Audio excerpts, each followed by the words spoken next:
I want to start off just by thanking our panelists for taking the time to present for us, doing all the work and everything that goes into this. The school for hosting us, obviously, and CAN TV for recording the event and broadcasting it in a couple weeks. So I'm just going to start off with a quick introduction into what Platypus is and what we do.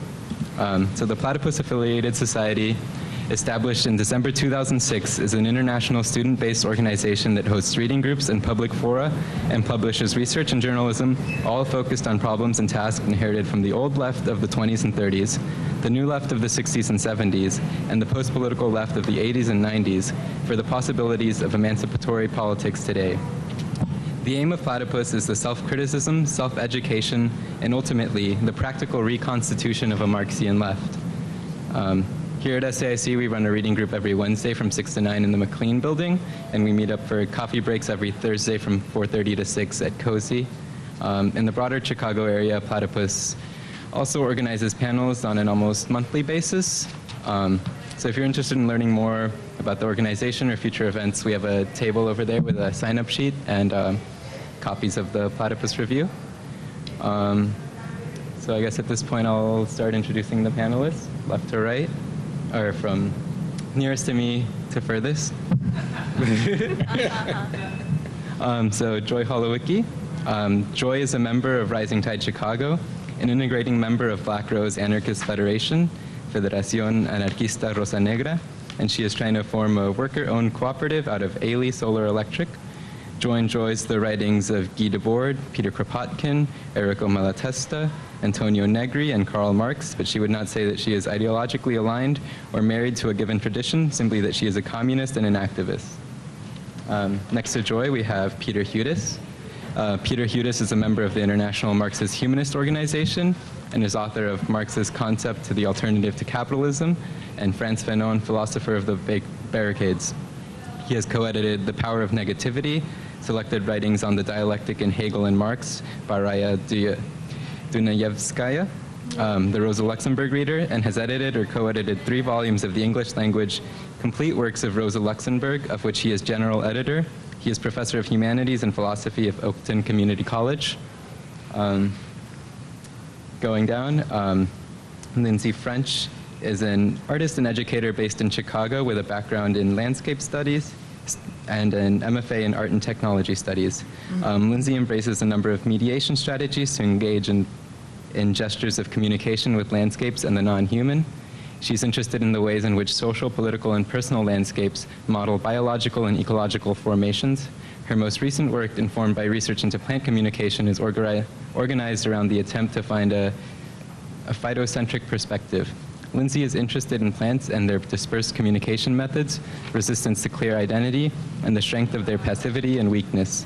She currently teaches courses that explore new media practices and site-specific research at the School of the Art Institute of Chicago and the Art and Technology Studies, Sculpture, and Contemporary Practices Department. Last but not least, Dr. Howard Ehrman. Dr. Ehrman is the grandfather of 3 beautiful grandchildren. Howard first learned about the environment from age 5 to 20 on his Moroccan grandfather's farm, who grew up as an indentured servant to a farmer in Romania until he escaped at age 20. Howard first learned of climate change from Professor Barry Commoner from 1965 to 68 at Washington University. He first learned about Marxism and Leninism in a class with John Kautsky, grandson of Karl Kautsky, in 1966 at Washington University. Howard has been a community organizer since 1961 and a union organizer since 1965, including being on the strike committee of the largest doctor strike in U.S. history in 1975 at Cook County Hospital. He was a newspaper editor and writer, 1973 to 81, and co-founder of the Little Village Environmental Justice Organization, 1994 to 2013. He's assistant professor, University of Illinois College of Medicine and School of Public Health, 1985 to present, and he is the chief medical officer of Will County. And just to give a brief layout for the panel for tonight, it's going to be divided into 3 parts. The first part is going to be opening remarks by the panelists. Each panelist will have 10 to 12 minutes to give their statements. After that, there's going to be a period for the panelists to respond to each other's remarks. So each panelist will then have 3 minutes. And then at the end, we'll have about an hour to do Q&A. And so before we begin, I'm just going to read the description of the event that we circulated to our panelists and asked them to respond to. The awareness of a growing planetary climate crisis in the 1990s appeared to coincide with a change, the final collapse of the traditional forces of what the old left, communism and social democracy, and the consolidation of what many characterize as neoliberalism. For many green thinkers and activists, the political strength of the right in the 1990s stymied any meaningful attempt to regulate greenhouse gas emissions. But the global reach of climate change also generated sustained international resistance, which appears unified in its opposition to fossil fuel extraction. For Naomi Klein and climate justice activists, the combined weight of this resistance could change everything when coupled with the erosion of neoliberalism's credibility, particularly in the wake of the 2008 financial crisis, and the assessment that climate change is inextricably bound up with capitalism. That is, that climate change cannot be regulated or solved using greener forms of capitalism, but would require a system change. Yet amidst the proliferation of activity, from blocking pipelines to campus fossil fuel divestment campaigns, to blockades to stop hydraulic fracking and mountaintop removal coal mining projects, and protests at international climate talks, it remains unclear how climate activism might lead to something different. US Democrats, for example, appear poised to benefit from discontent around inaction on climate change regulation, in spite of advancing neoliberal reforms in the 90s under Bill Clinton. In the EU, climate activism has taken a back seat to anti-austerity, as governments responsible for the strictest austerity are largely credited with leadership in decarbonizing their economies.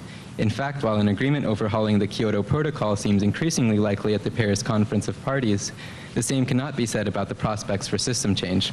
The focus of this panel is to consider what remains unchanged by the climate crisis, where there seems to be a continued problem of how discontents under capitalism become readily integrated into new forms of capitalism, a process whereby we unwittingly contribute to the perpetuation of capitalism without intending to. We ask our panelists to consider how we might arrive at a post-carbon future from the left, that is, in a manner that generates greater consciousness of what capitalism is and how to potentially overcome it. What would a left response to climate change look like? How does this differ from the right? Okay. So I'm going to start off with Joy. Each speaker will have 10 to 12 minutes to present. I'll knock at 1 minute. Just a request if people could probably speak a little closer to the mic. Okay. Yeah. So I'll give a knock at 1 minute. When your time is running low, and then another knock when time is done. Okay. Can I just remain seated? Yeah. Great. Okay. Can you all hear me? Great. So yeah, my name's Joy, and I'm with Rising Tide Chicago. Has anyone heard of Rising Tide? Yeah. So we're like addressing the root causes of climate change, which is, our casino capitalist system. And we do that by taking direct action. And hopefully I can explain some of that more. I'm really tired. I've been up since 4:30 a.m. And that's because it's related to everything I do. We were this morning, me and other members of Rising Tide, specifically 5 members, and then 2 community members from the southeast side of Chicago, were locked down in a blockade. So we were in lock boxes, basically PVC pipes with a pin in the middle so that we can hook on. And the police can't see where we're hooked, and so we can block things. So we were blocking truck entrances. And the reason we were doing that was because behind that truck entrance was a highly toxic substance known as petroleum coke. Have you ever heard of petroleum coke here? Yeah, so it's a byproduct of tar sands, also known as the worst oil in existence that's ruining magnificent forests in Canada and making its disgusting, sludgy way through pipelines all the way to Chicago on the southeast side. And through its, as a byproduct of the refinery, it still holds value. You can still burn it again, but it's so dirty that we ship it to places like China and Mexico, where they burn it for its oil value. And so it's this light, fluffy substance. They carry it in on open trains, open trucks to this terminal where they hold it before they ship it. And so it's lots of children in the area have asthma, and you know, the asthma van visits the elementary schools. And the community was successful in shutting down 2 terminals. So they just went out of business as soon as Rahm Emanuel, Mayor Rahm, announced the ordinances and the regulations, and they said, you know what, we're out, but the terminal known as KCBX, which is owned by the Koch brothers, infamous oil capitalists, oil industrialists in America. They refused. They sued the city. They're still suing the city. The city is not making them comply with the regulations they do have. And so the community and members of Rising Tide decided to take direct action and make it very clear that this is a serious issue. So serious that we were willing to be arrested and call attention. So yeah, I think it went off really well. We, you know, hit coverage in all the major news stations in Chicago. We, you know, stopped like 50 trucks, and yeah, everyone felt really uplifted and encouraged. Thanks. Dan's here. Dan was in the action. Yeah, so yeah, I feel great about that, even though I look like shit. What else? Yeah, so there are different tendencies in Rising Tide, and this is relevant for this panel, because this panel is about the left, which I find really interesting, because it's a very minoritarian position as far as my experience goes.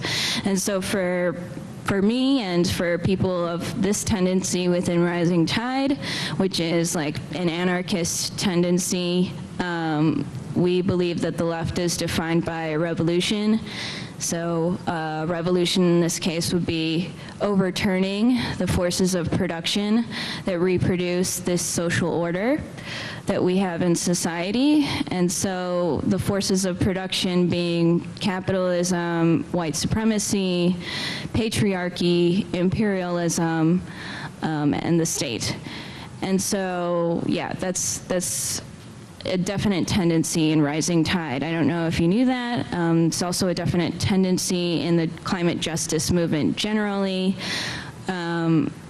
But because of the political climate we are in, we don't speak that way. We speak in terms of direct democracy. We speak in terms of building the new in the shell of the old, and various things like that. But we are definitely of an ambitious tone, which means that we don't want things to just change for now to save us from this disaster, which is also another tendency.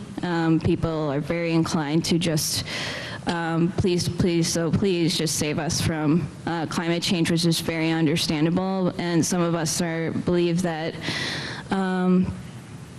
yeah, it could go either way in terms of how much damage can happen. And in terms of the science, I think it's like up in the air. Capitalism could possibly solve climate change in some sense, in some meaningful sense, in the sense that most of the world's poor doesn't die, right? That could happen. But I and everyone else of my persuasion would rather not would rather not take the chance of standing on the sidelines and seeing if that happens, if I could say that. Yeah, so what else? As it relates to other leftists, I think we would be slightly different in the sense that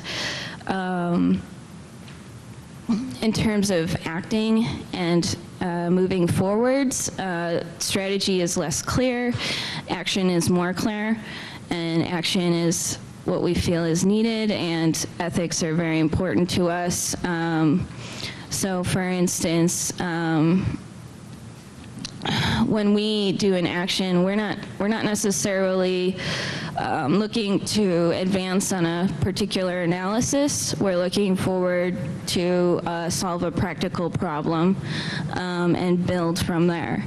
So this is great in terms of the problems we face with the fossil fuel industry.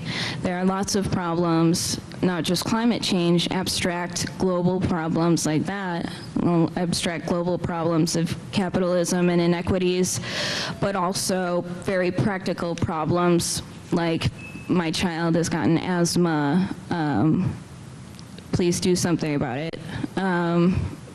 My neighborhood is full of truck traffic and I have to sleep at night. So we look for a practical problem and we don't make barriers to entry for action. We come together in a directly democratic way, a consensual way, a way that everyone has a voice, and we come to an agreement based on unified principles and unified principles and a willingness to act in order to advance our front. So people from many different foundations and different analysis can come together. I have a lot of stories. I have a lot of different angles that I see this from. I'm also part of a group that's trying to form a worker-owned cooperative for a solar energy company. I think that we need to distribute energy ownership. I think that's a really great and tangible way to sort of address the problems of capitalism. And so one other part of this whole panel is the whole problem, if you're focused on climate and oil, how is that going to get us to revolution? How is that going to get us to the new? And I think there's a lot of different ways you can go at this, and this is where it becomes more analysis-based. This is where it becomes more strategically based. And so these are theories. These are not concrete realities. These are not scientific certainties. These are, even if there is such a thing as scientific certainty, these are scaffolds. These are possibilities. These are optimistic visions that people with more and more leadership in this, that are directly involved, that develop their leadership, gain a knowledge of and know of and vision cast and bring people alongside them in a way that is consensual. And that is very important, that we try to maintain the values that we want to see in the future society. So bottom line, there's different theories. Like affect theory, there's a lot of emotion, there's a lot of heat around fossil fuel issues. Also very conveniently, fossil fuels are connected to capital and finance. So you can begin to see if we challenge fossil fuels and, oh, by the way, they're connected to finance, what can happen with that? And personally, I've seen, you know, companies like spin out of control. I've seen the fracking industry go bankrupt. And so, and then, you know, there were talks, you know, is the government going to bail out the fracking industry because, you know, they prop them up? And what would happen if the government just bailed out people instead? And, you know, different things like that. So capital and the fossil fuel industry are connected. That could be a way forward for more revolutionary basic change. Thank you.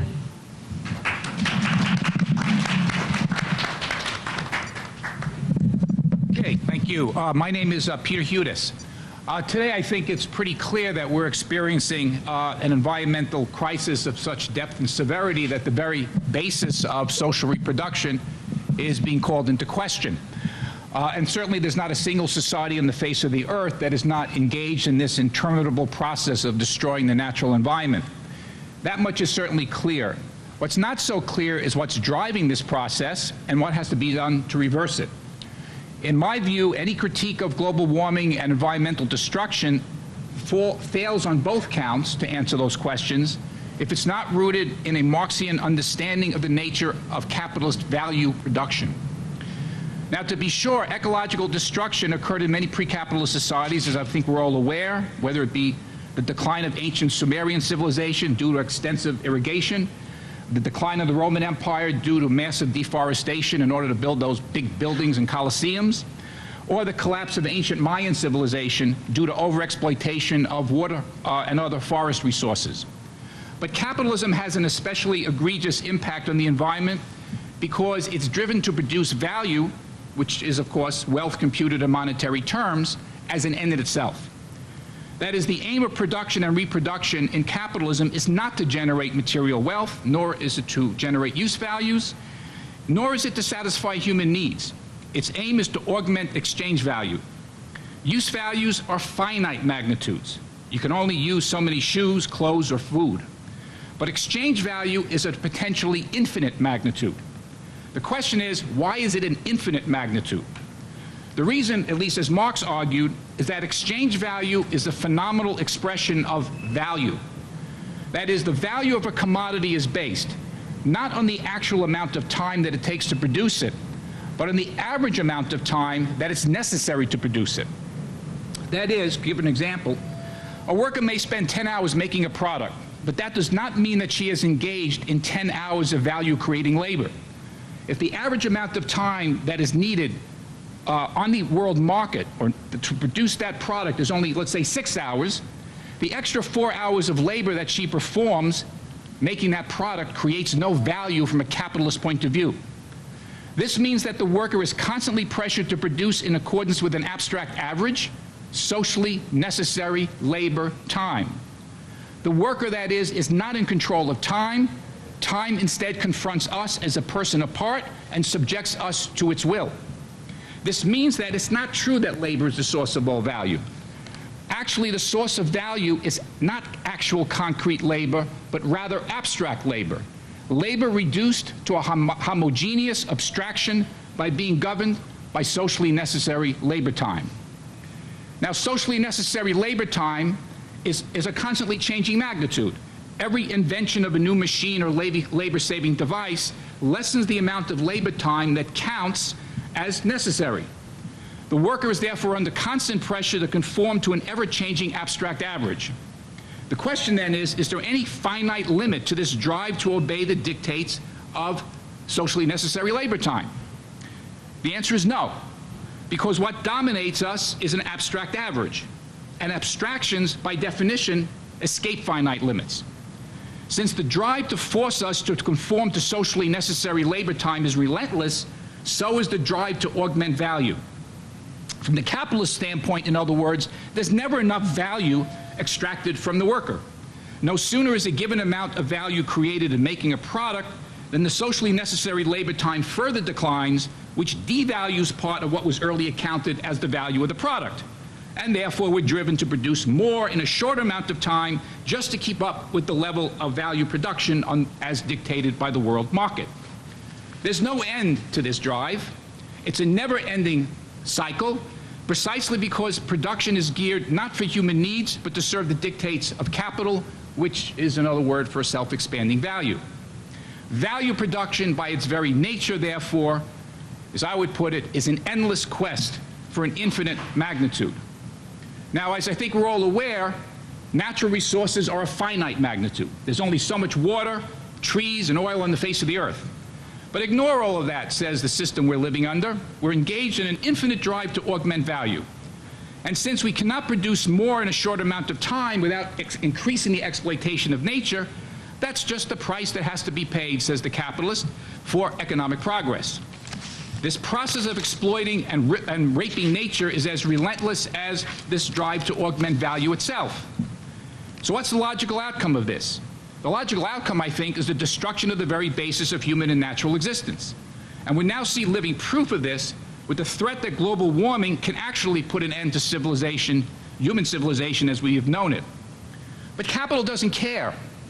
You know, Marx once said that every capitalist lives by the model, after me the deluge. I think that he was quite right. I just want to give one quote from Marx, because I think it's interesting in this discussion. He wrote this in his Grundrisse. Quote, "Capital is the endless and limitless drive to go beyond its limiting barrier. Every boundary is and has to be a barrier for it, else it would cease to be capital, or money as self-reproductive. If capital perceived a certain barrier not as a boundary, but became comfortable within it as a boundary, it would have declined from exchange value to use value. Capital is the constant movement to create more of the same," end quote. Now, I think that this pinpoints why capitalism, unlike any other previous system, is so environmentally destructive. No system is more driven to destroy the environment because none before it was driven to accumulate monetary value for its own sake. So my point here is that if we fail to locate why there is so much environmental destruction in the modern world, it'll be much harder for us to ultimately effectively reverse it. Now, I certainly agree that taking on even the most modest steps, such as reducing personal consumption levels, taking greater care of our natural surroundings and our everyday behavior, throwing ourselves in front of the locomotive of this destruction of the environment wherever possible to slow it down, is absolutely necessary. But we cannot halt the destruction of this locomotive, this destruction of the environment, without putting an end to the system of value production ultimately, a system that's now integral to the entire global economy. Now, you might ask, but did many regimes over the last 100 years that claim to be socialist or Marxist produce a great deal of environmental destruction as well? The answer is, you bet.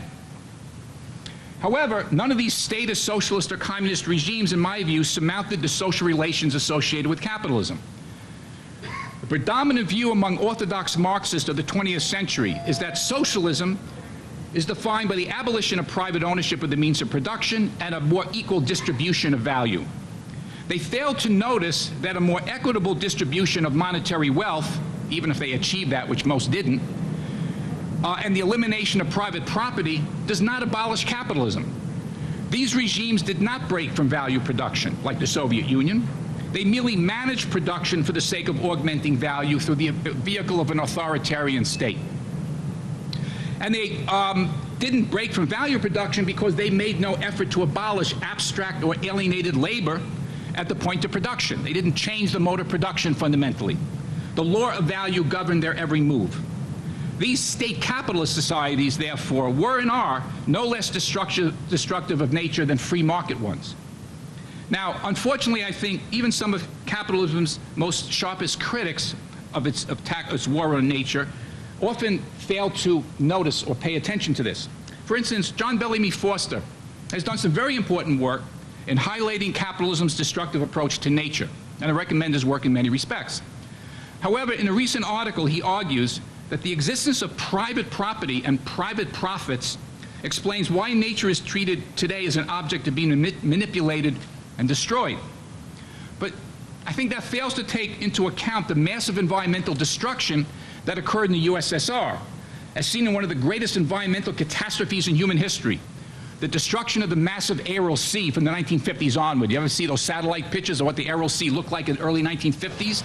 Right? One of the largest inland bodies of water on Earth, and what it looks like today, which is a little tiny river or something. It's like equivalent of Lake Michigan drying out.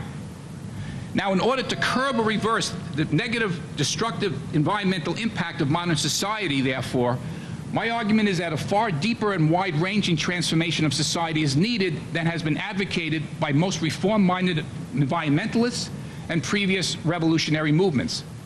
It's tempting to think that environmental destruction is primarily a result of tangible physical factors, like the size of the Earth's population, the amount of economic output in quantitative terms, or the availability of resources. But these are neo-Malthusian arguments. And neo-Malthusian arguments, I think, fail to get to the crux of the matter.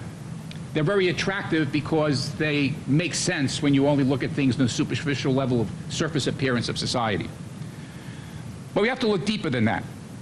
And the only way out, as I see it, ultimately, is to transform conditions of life and labor so that the process of production and reproduction is no longer governed by a temporal abstraction outside of human subjective control. That is, we're going to have to get to the point sooner rather than later, and start experimenting with this sooner rather than later, of creating alternative social relations in which the participants themselves, instead of some abstract, impermeable social average, governs their activity. That is, concrete, sensuous human relations must cease to be governed by an abstract external measure. Abstract labor and all other kinds of routinized, quantified activity, whether it be in relations of labor or race or gender, must give way to a society that treats people as what they are, contingent, finite, sensuous beings. Or as Marx put it, to be sensuous is to suffer because you recognize your limits. There's no way out of them. Capitalism, however, wants to convince us that there are no limits. Only when the process of production and reproduction of material life is transformed will value production therefore come to an end. And only then will the destruction of nature begin to be reversed, on a systemic level at least. It seems to me that any approach that shies away from this, whether it be a reversion back to orthodox Marxism, neo-Malthusianism, or cynicism about the possibility of effecting radical change, stands in the way of a viable solution. We're facing a huge problem, therefore, but we can't tackle this problem and even begin to get our hands around it if we proceed from the assumption that fundamentally the time is past to effect a fundamental social change in this country and around the world. I think, frankly, the time is first beginning. There's a lot of promising signs that there is a new generation emerging that takes these issues very seriously. And I think the heart of that is, in a certain sense, the anti-racist struggles we've seen emerge in Europe and America over the last year. I think these will be the harbinger of something new.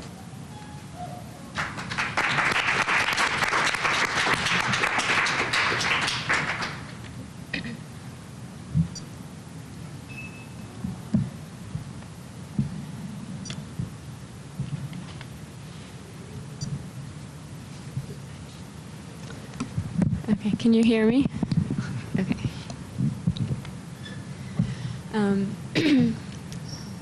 So part of my interest in being here today is not necessarily to come up with any kind of strong answer to the questions that were posed or prompted to us, but maybe to articulate a position, and in this opportunity, a multitude of positions, or a number of practices that aim towards the more interstitial spaces between the fixed moments in these broader and maybe more grand narratives that we all try to hold, or most of us try to hold, when addressing things like climate change. So the prompts we were given proposed a number of questions, and in every question a certain tone was assumed. And part of that tone is a tone of urgency, and it's understandable when we're presented with these undeniable facts, or undeniable in a scientific sense, being 95% true, which is undeniable. I also feel that sense of urgency, and with it an anxiety, which I think is a tone that permeates a lot of our social existence together.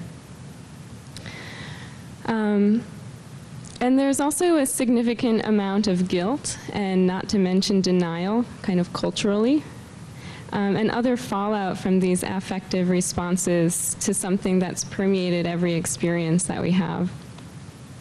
I really appreciate in trying to understand and grapple with this the term Anthropocene, not just because, and the Anthropocene is this proposed term by geologists that suggests that humans have been the most significant influence on the planet and its material structure. And it's a term that's been quite easily absorbed, I think, partly because it speaks to the sticky nature of our existence on this planet as part of this planet. And it's kind of speaks to the inability to remove ourselves from something that's so insidious we can't really see a difference between it and us. And I think there's a lot of potential there. In some ways, I think this term can give us a framework to begin to think about climate change or feel climate change or to address climate change. And partly that's because we can consider the Anthropocene in the way that we consider geology, which is slow, residual, operating at a time scale where we can feel a certain amount of distance and remove. And that amount of distance can, for me, remove a little bit of the anxiety and give a certain amount of false or precarious framework. And even if what we're talking about, which in this case is humans being the most geologically influential species on the planet, it's a position that we can't remove ourselves from. So these are just kind of practices of decentering. So it's from here that I want to begin with a number of proposals for the questions posed. And particularly I'm interested in the question, how might we arrive at a post-carbon future from the left, i.e. in a manner that generates greater consciousness of what capitalism is and how to potentially overcome it. Because I think within that question are a lot of statements that I'd like to challenge, at least for myself, and try to decenter from. So these questions, these proposals are not meant to be answers or even action points, but maybe modes I'd like to consider approaching within this particular opportunity today to grapple with these really hard questions and these multitude of approaches. So in the deep responsibility of identifying with the most geologically influential species on the planet, might we find a moment of reprieve and even reflection in thinking toward the longer term moments on the planet. So the geological term Anthropocene gives us this ability to think across time, to think geologically in the deep layers and the sediment of the earth. But rather than deconstructing, it gives us this broader view, a way of conceiving a whole. And it's slow but not static. Rocks move. And over time, they tell the kinds of narratives that we can read when we're understanding climate change information. In fact, this is where a lot of our climate change information has come from, looking at carbon trapped in different materials. And it's also to try to conceive of a climate is to try to address the otherwise unaddressable. So climate is this huge, it's the unaddressable. It's a thing that you can't wrap your head around, your brain around, so you have to feel it. And when we do, it's terrifying. But I think with the Anthropocene, with this term, we can momentarily map this idea of climate change onto something that's slower. And beyond the full responsibility of a single human lifespan, which I think is where a lot of the challenges come. The human lifespan, but also the 5-year plan of a business. So this is not at all to say that we cannot and should not take responsibility for our actions and for our daily actions.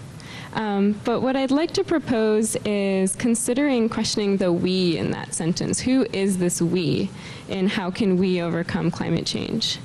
How can we arrive at a post-carbon future from the left?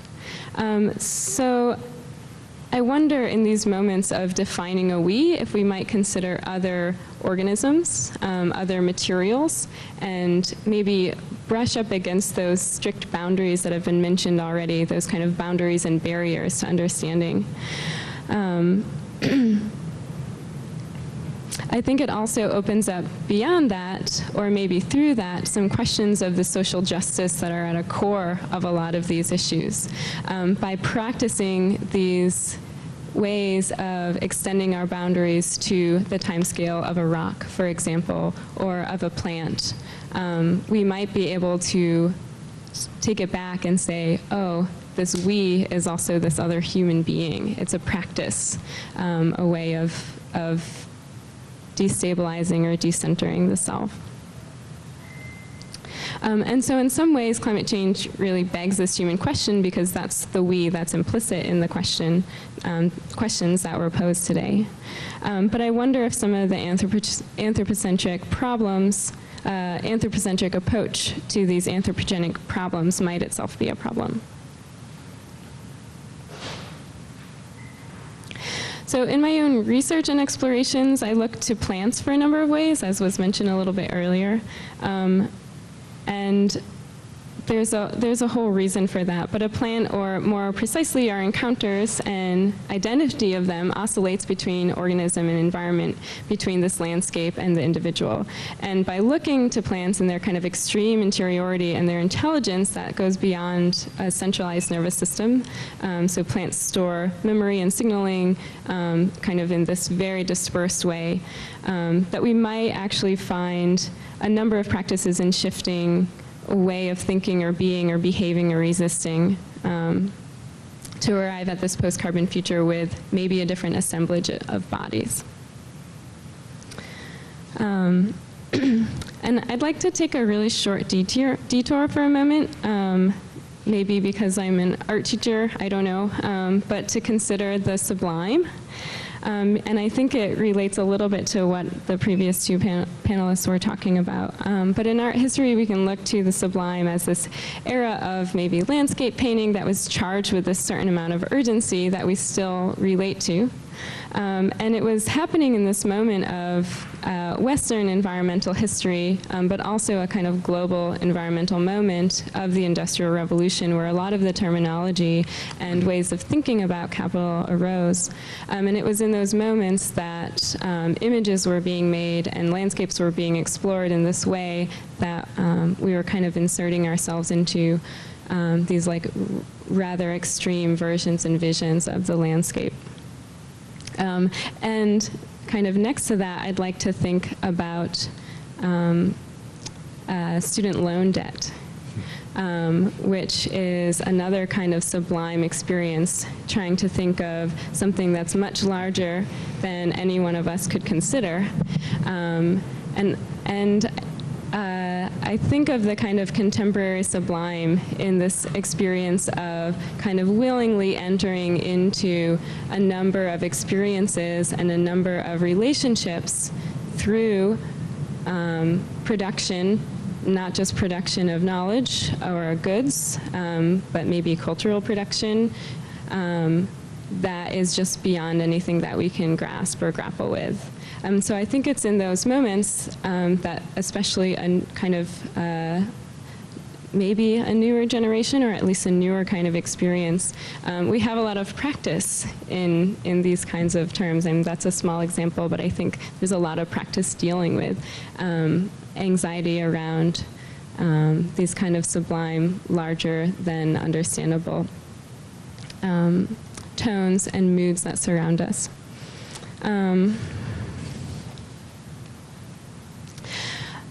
I'd also like to mention a little bit of maybe what I think about when I think about capital, because I think I'm coming from quite a different perspective than the other panelists here today. And when I think about capital, I think about my ecology classes in undergrad and looking towards the planet as a semi-closed system where the sun was bringing in energy and being stored in these number of ways. And in the 70s, a group of ecologists led by this guy named Vituzik looked at the net produced power of the planet, which is the amount of sun that comes in every day, every year on the planet. And he started to look at human appropriated net produced power, how much of the Earth's energy was being stored by humans and used by humans. And in those moments of of trying to finally put a framework around how much energy humans were using, we had this kind of clear understanding of the intensity that humans were affecting the planet. And so I'd like to end on one quote from Michael Martyr, who looks at plants and wrote this great essay called "Resist Like a Plant." And he writes, "Standing in for the other, in which the plant's being accomplishes itself without reflectively returning to itself, capital eclipses the sun and power of the nutrients contained in the earth." And I think I'll end there.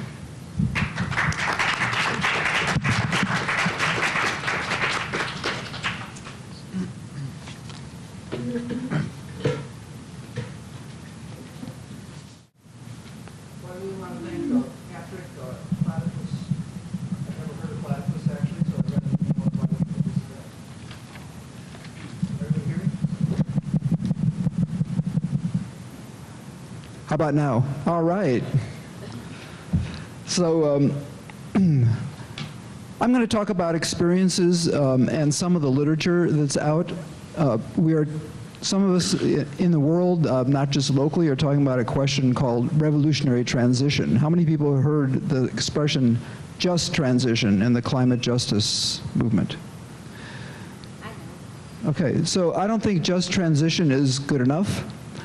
Just transition refers to the concept that was made up by large NGOs and trade unions that we should transition from a fossil fuel economy, and the workers shouldn't get hurt in this transition, to a green, renewable energy. Sounds like a good concept, except things were not equal and aren't equal in a fossil fuel economy. So a just transition leaves out the fact that in the energy sector, just to take a small example, 95% of the people who work there are white males.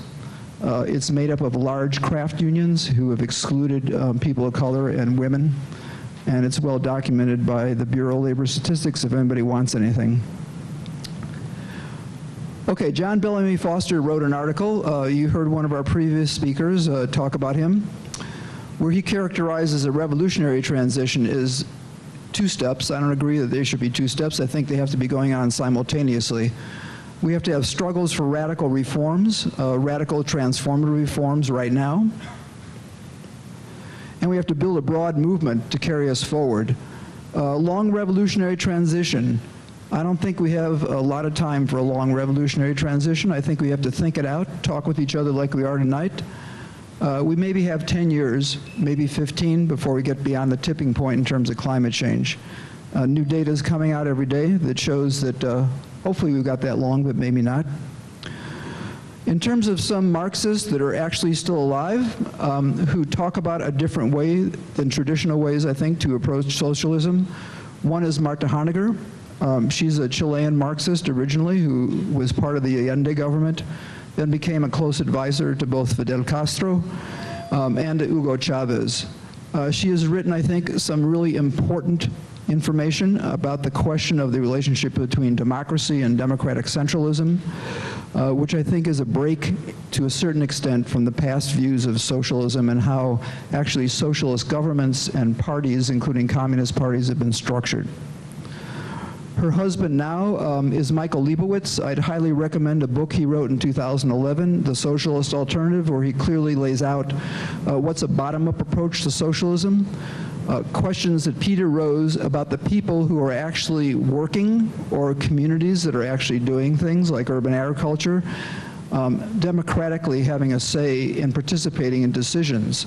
This is quite different than state socialism, which is primarily the way it was practiced in the Soviet Union, originally in China, where I think now clearly we have state capitalism, and some other countries. So what's an example of a clear break from the past in terms of a country that's declared itself socialist? I think the #1 example clearly is what happened in Cuba over the question of food, which now is known as agroecology, and a term that's been developed actually not by the Cubans, but by their allies in the world's largest organization by far, 200 million people in La Villa Campesina, who call this food sovereignty. Food sovereignty is quite different than concepts in the US of food justice, food democracy, food first, food this. Food sovereignty means that the people who are growing the food and live around the growth of the food actually control the food systems. It's different than what we do in Chicago with the plant and with all these other mostly urban farms that basically grow food to sell to Whole Foods, to fancy restaurants, and very little food goes to the people of Englewood, back of the yards, and other places where it's grown. Quite a different concept. This did not happen because it was planned by the state or the Communist Party of Cuba. This happened because of the fall of the Soviet Union, when their fundamental lifeline, because of the boycott of US imperialism, was cut off.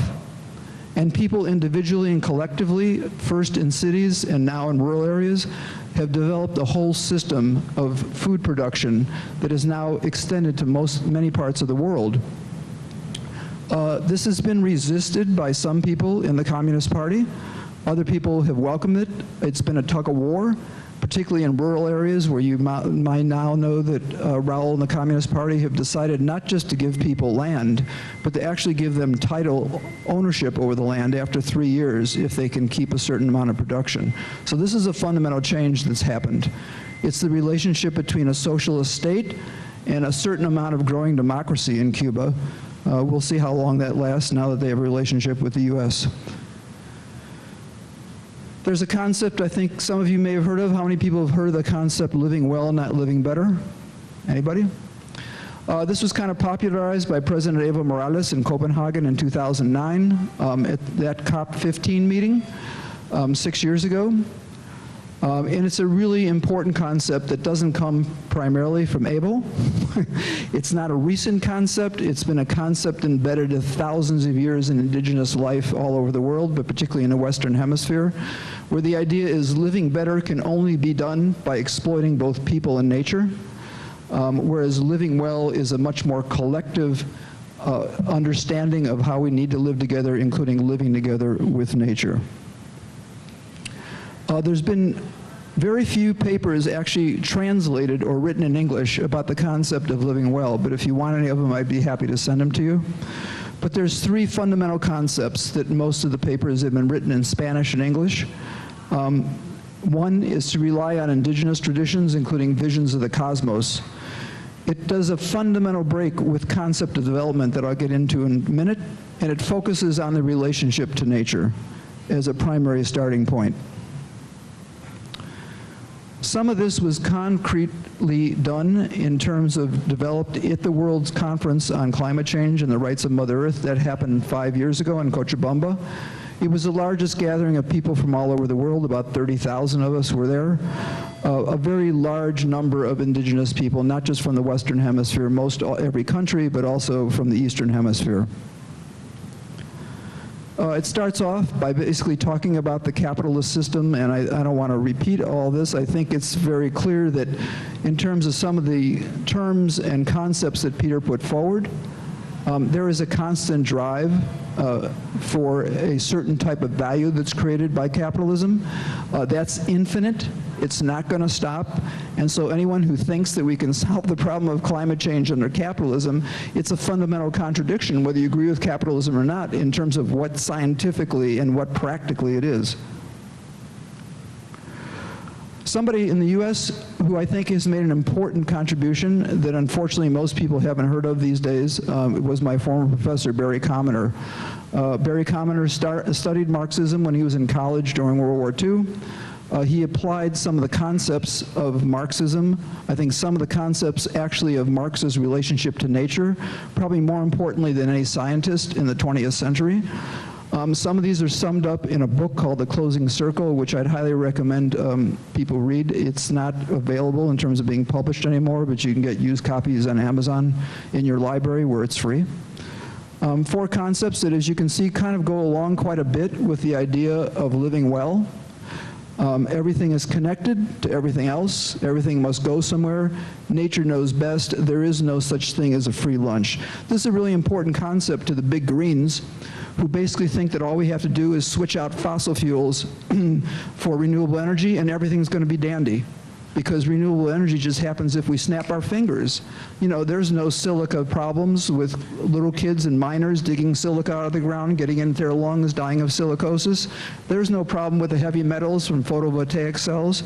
And so that one of the big elephants in the room here, I don't know if you can see them, is the idea that if we don't decrease our per capita energy use, not just in the global south, but not, I mean global north, but in the macro cities of the global south, the game's over whether we switch to renewables or not. In this conference, how much time do I have left?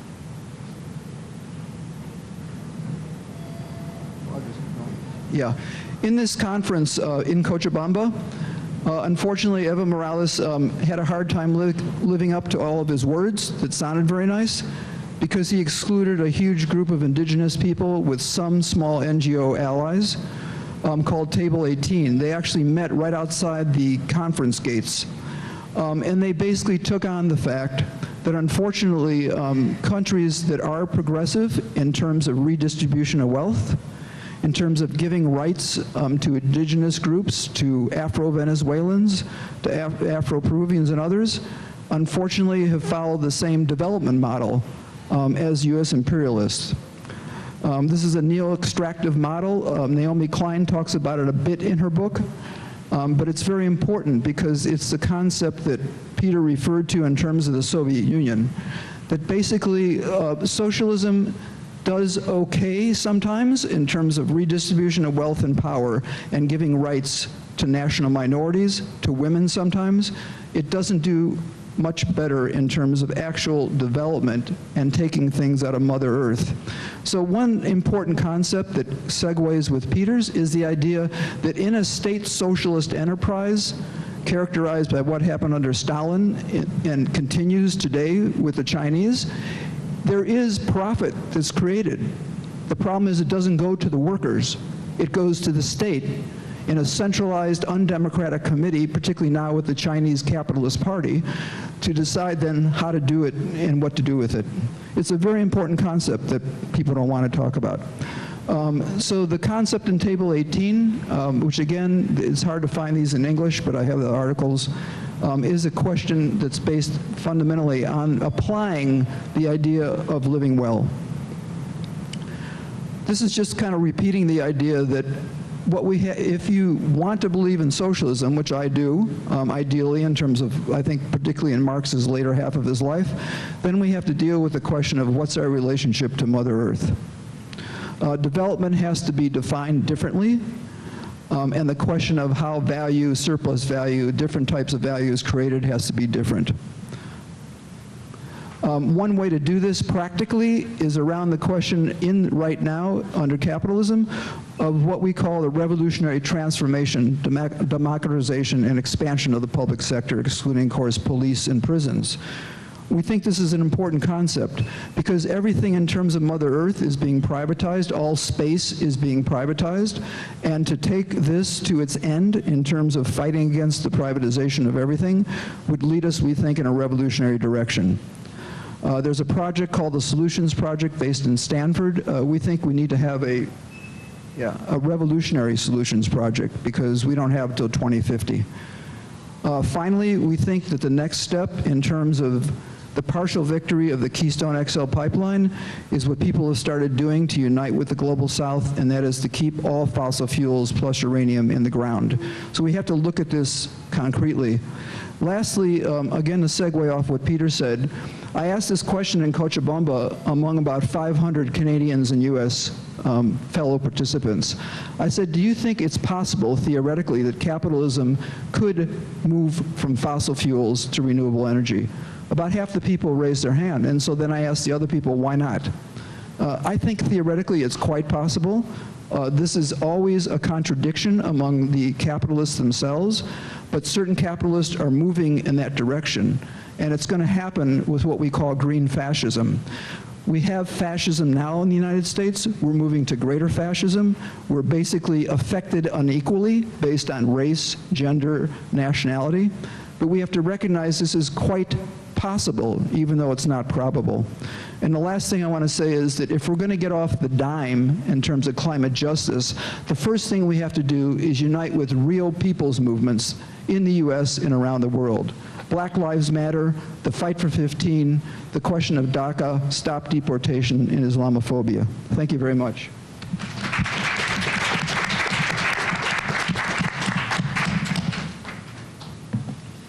Okay.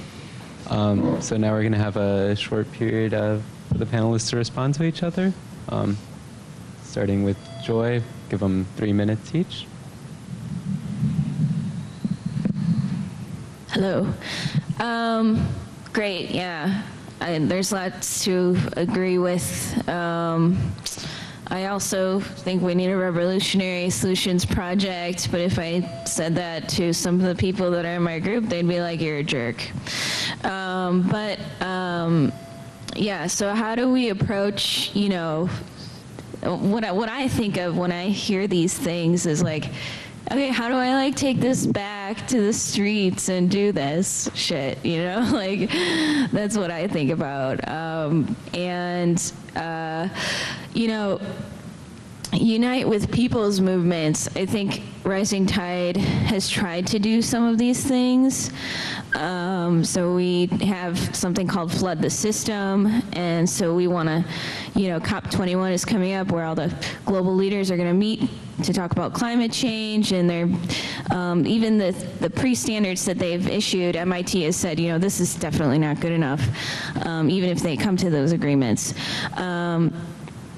And so what we're trying to do is, like, with Flood the System, is like gather all the groups together and recognize that the climate crisis is from capitalism, white supremacy, patriarchy, all these things. And so all these groups in Chicago, like BYP 100, Black Lives Matter, you know, FLY, Fearless Leading Youth, all these groups, if we could just come together and do actions together, have practical targets, start meeting together, talking about these things and creating these actions, you know, we would flood the system. We would say that the climate crisis is due to all of these things and we all need to work together. That's definitely something that's on my heart, but making that happen is a big question in my mind. And then pursuant to radicalizing people among me, we have been successful. It's not impossible. So like we show it through getting things done. Like Rising Tide is very aggressive. We cost, you know, TransCanada in the southern KXL like $5 million with our blockades. Every time we do something, we're just a little group, we cost these groups lots of money. We win. And so like groups like 350, these more moderate groups are starting, you know, I've just heard that they're planning more actions, more direct actions, more grassroots organizing. And so we are radicalizing, that's one of our goals, is to radicalize these other groups, the Sierra Club, the other groups, to do direct action, to work with others in a more radical way that we feel. So that's sort of two thoughts in my mind, and then what Lindsey said, I have to think about it.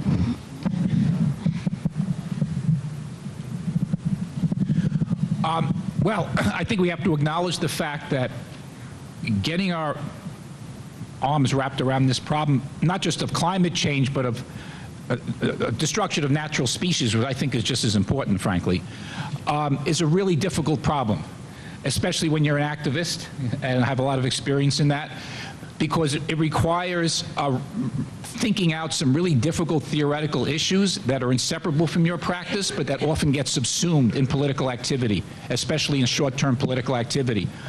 But I think we really have to find ways to make space within our organizing and our activity to really think out these seemingly abstract theoretical questions, like what's driving this destruction of nature.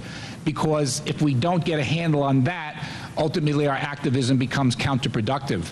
And I think we always have to be wary, given where we are, that is in the United States, that we're always more the products of American culture than we often think we are, even when think of ourselves as very radical. And I always realize this whenever I go outside the country.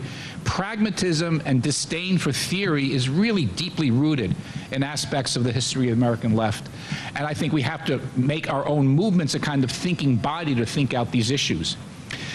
Now, just quickly, where did I find the most intensive theoretical discussions about what's driving climate change personally? In the highland communities in Bolivia, in the Altiplano.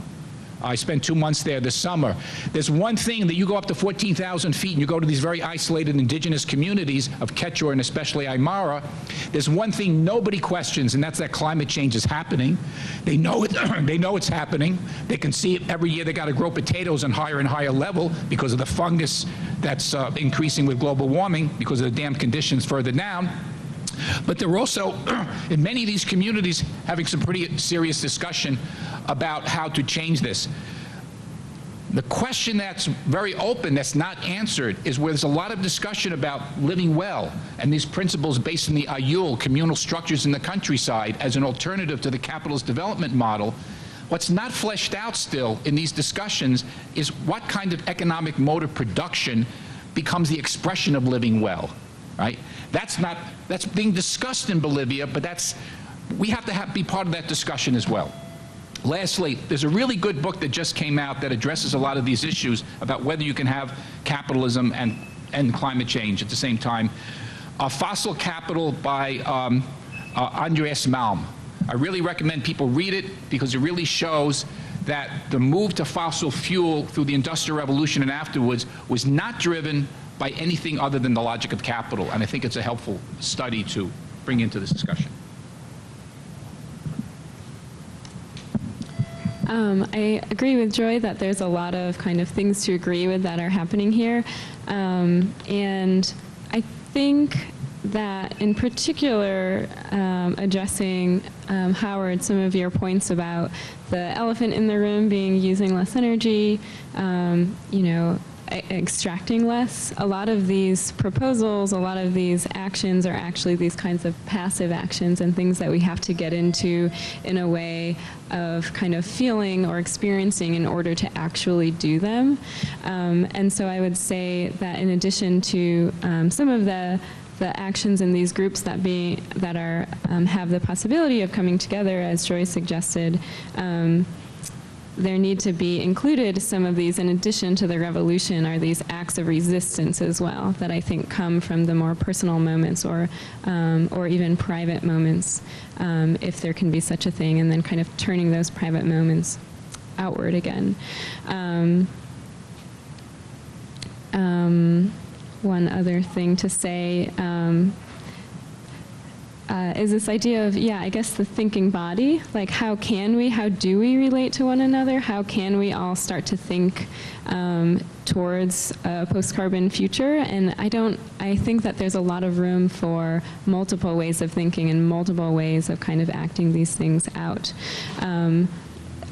One other thing to kind of think about that I've been running over quite a bit is this idea of a lot of the actions that are occurring come around these ideas of visibility, like with police brutality and kind of a lot of these things becoming quite visible and not ignorable, and yet the action doesn't seem to do anything. Like, to know these things is not quite enough.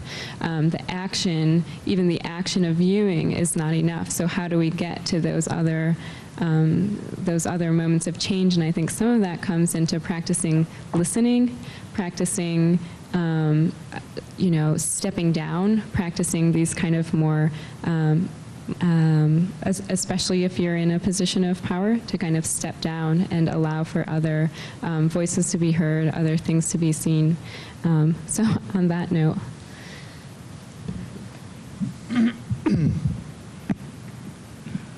Well, I want to thank all my fellow panelists and make a few comments on maybe what each person had to say.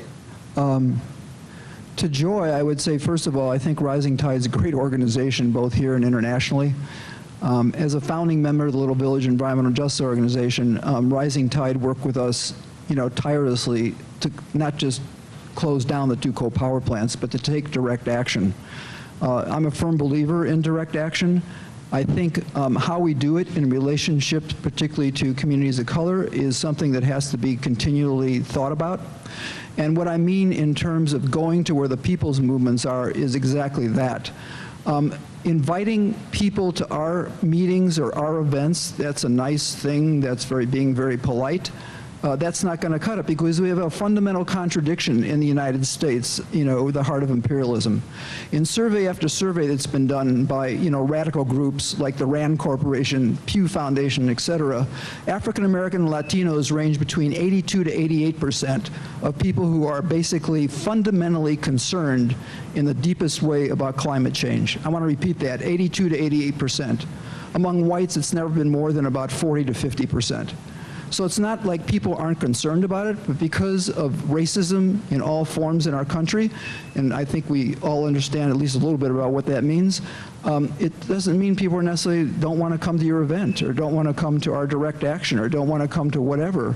So the first thing we have to do is do what I call, we've been calling for over a century, solidarity and mutual aid. It's not missionary work, it's not feeling sorry for people, it's in our own interest when it's appropriate based on what people are asking us to do. So that's number one. The question that Peter asked, a really fundamental question about what's going on in the Andes, 14,000 feet up.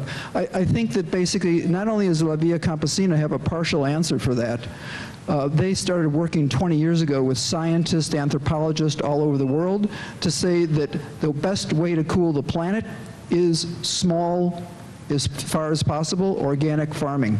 Okay, this started 20 years ago. Now it's been proven in scientific study after scientific study, and now even the Special Rapporteur at the United Nations in October 2011 has confirmed this. So I think that's one thing that has to do with the mode of production. They actually have proven that small farms under 100 hectares or less, which is 220 acres, can actually outproduce large industrial farming. The last thing I'd like to do is make a comment about Lindsey's point. I totally agree that individually we have to do everything we can. I hated having to drive downtown today, but I'm coming from Joliet. It would have taken me 3 hours to get here, but that's the way our society is structured. So what I mean by decreased per capita energy use is not going home and turning off the lights, although that's important. What I mean is macro conservation. Okay, we have to restructure the built economy and everything about our society. Some of that I think we can do in a revolutionary way under capitalism, but that's only to get us off of capitalism. Okay, so now I'd like to open up the discussion to the floor. So we're going to do Q&A. Yeah, can we get another mic? Yeah.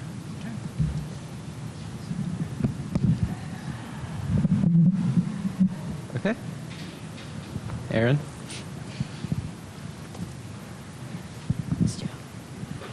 I have a question primarily for Peter concerning the points that you brought up in your opening presentation. You talked a bit, you mentioned towards the end kind of problems with the neo-Malthusian argument, and I thought that was very nice of you to bring up, but it troubled me trying to reconcile it with kind of how you started your argument, which was talking about our limited natural resources on Earth, as opposed to and contradicting this unlimited imperative to produce value in capitalism. And so you brought up the Grundrisse quote about capitalism telling us that we are unlimited and that kind of being a new thing. And so from your presentation, it made me think that what you are suggesting is then that the problem is that we see ourselves as unlimited, that capitalism is kind of feeding us this lie that we are unlimited when in fact we are limited by our natural resources. And so I guess my question is kind of what happens to the concept of, say, freedom or the possibility in capitalism that Marx brings up in the Grundrisse, talking about this kind of unlimited sense of like human potential when we're talking about capitalism, and overcoming capitalism and kind of this limited environment that we have? And how do you reconcile kind of that point with seeing problems with the neo-Malthusian argument, I guess, is my question. Thanks. Are there any other questions right now? Okay. So we'll just take a couple questions and then respond. My question's also for Peter, and it's basically just an addendum to Aaron's question, which is regarding abstract labor.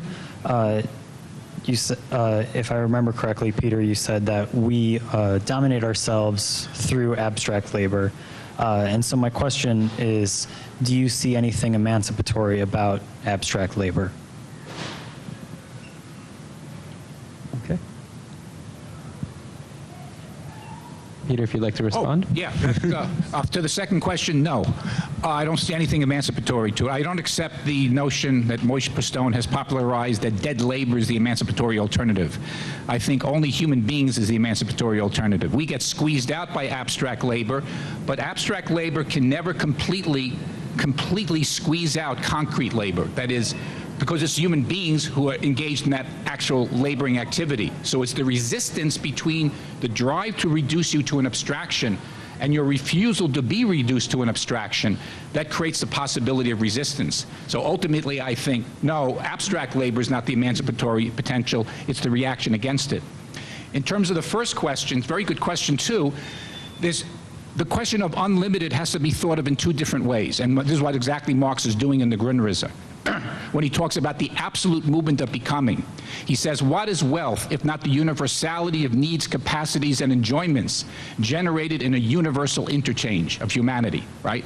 Here he's talking about a kind of unlimitedness, right? An absolute movement of becoming, which he's getting, of course, from Hegel, but it's not a concept of bad infinity, right?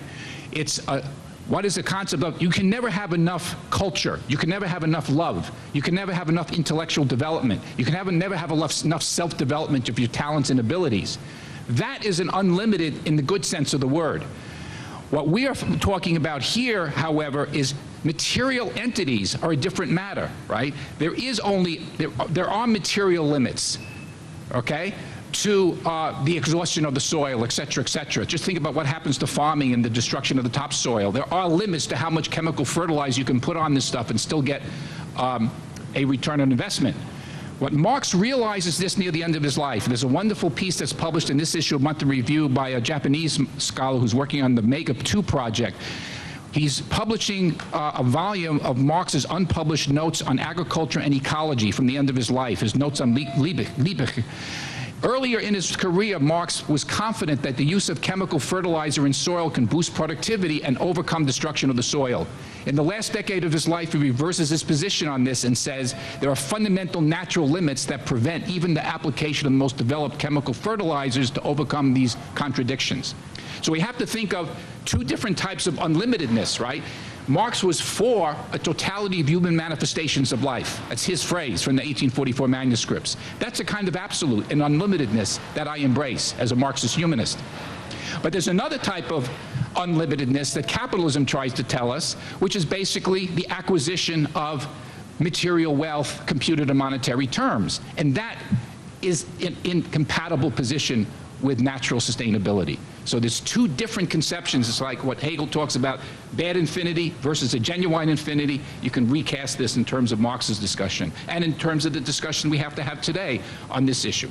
So that's why I don't think there's any contradiction to being a humanist and at the same time not being anthrocentric about nature. In the back. And if the other panelists, if it's just directed at one panelist, if the other panelists want to respond to that, feel free as well. Why don't we hear this question and we can... Yeah. I just came in for the last part of the panel, but if it's been covered already, then, let it be redundant and just, whatever. But I was wondering with the ongoing and current visibility of the of the Black liberation movement taking place and of indigenous peoples rising up against colonial oppression and whatever manifestation. I was wondering if the issue of climate change is being conceptualized within that, because much of colonialism is what, you know, is creating all of these changes, sustainable and, you know, perpetual through like the ankles say natural, but it's been proven. I don't have to put a term of natural to it. It's been proven that these other ways of existing seem to be self-sustaining in lots of different proven ways. And now whenever there's a white face that says, oh, now I discovered this, and it's like, no, you just became aware of this.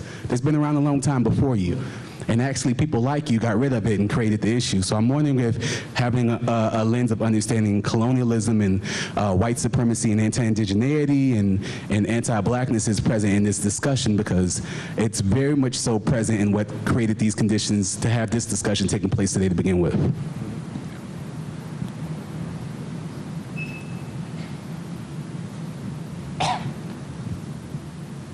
And just to piggyback on what Tim was saying, and we did talk about it a little bit, but I just noticed and wanted to point out a parallel between the exploitation of the environment and also the exploitation of human labor, and how people being a part of the natural ecology has been absent from the capitalist mindset from the get-go. It's always been about exploitation for profit. And I think that, as the last speaker was hinting at towards the end of his talk, was the two movements do go hand in hand, and they have to, in order for the sustainability of not just the natural resources, but also human resources.